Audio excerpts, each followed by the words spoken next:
Viewers, কার কার জীবনের স্বপ্ন আছে মক্কা নগরী দেখার?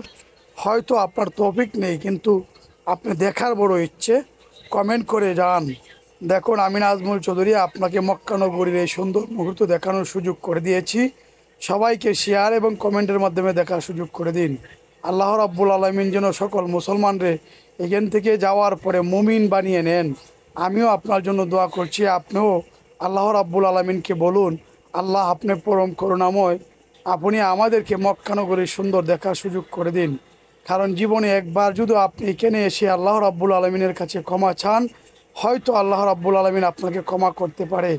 জীবনে একবার যদি আল্লাহ রাব্বুল আলামিন আপনাকে ক্ষমা করেন, তাহলে আপনি চিন্তা করে দেখুন আপনার দুনিয়া এবং আখেরাত আপনার জন্য কত সুন্দর হবে। তাই সকল মুসলমানদেরকে বলছি, আসুন মক্কা নগরীতে যদি নাও আসেন, তাহলে মক্কা নগরীর সুন্দর দেখে সুন্দর করে কমেন্ট করে শেয়ার করে সারা পৃথিবীর মানুষকে দেখার সুযোগ করে দিন। আমি নাজমুল চৌধুরী আপনাকে মক্কা নগরীতে এসে নিজের মোবাইল দিয়ে ভিডিও করে আপনাদেরকে এই মক্কা নগরীর সুন্দর মুহূর্তগুলো দেখানোর সুযোগ করে দেওয়ার চেষ্টা করছি। কারণ প্রত্যেকটি মুসলমানেরই স্বপ্ন থাকে কাবাঘর দেখার। কতজনই বা তার স্বপ্ন পূরণ করতে পারে? তাই আমি আপনাদেরকে দেখিয়ে অন্তত আপনাদের মনের আশা পূরণ করানোর চেষ্টা করছি। আসুন সবাইকে দেখার সুযোগ করে দিন। কারণ এই পৃথিবীতে বহু মানুষ স্বপ্ন দেখতে দেখতেই পৃথিবী থেকে চলে যায়, কারণ তার মনের আশা সে পূরণ করতে পারে না। আপনিও যদি সেই তালিকায় থাকেন, তাহলে আমি নাজমুল চৌধুরী আপনাকে মক্কা নগরীর সুন্দর মুহূর্ত দেখানোর চেষ্টা করছি। আপনি দেখবেন, এমনকি আমার জন্য দোয়া করবেন। যাদেরই মনের আশা পূরণ করার ইচ্ছে আছে, সবাইকে দেখার সুযোগ করে দিবেন শেয়ার এবং কমেন্টের মাধ্যমে। আমিও দোয়া করি আপনাদের সবার জন্য, আপনার জন্য আপনাদের মনের আশা মক্কা নগরীতে এসে পূরণ করতে পারেন।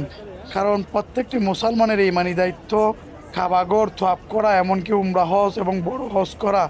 হজ জাকাত তো মুসলমানের জন্য ফরজ।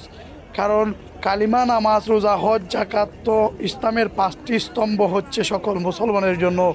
প্রথমত কালিমা পড়তে হবে, দ্বিতীয়ত নামাজ পড়তে হবে, আপনার অর্থ সম্পদশালী হলে জাকাত দিতে হবে, এমনকি হজ করতে হবে। আমাদের মাঝে বহু মানুষ আছে অর্থ সম্পদশালী হওয়ার পরেও হজ করছে না, পৃথিবী থেকে এমনিই চলে যাচ্ছে।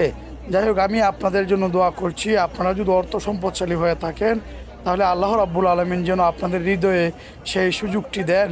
কারণ আপনারা যেন কাবাঘর তওয়াফ করে অন্তত পৃথিবী থেকে যেতে পারেন।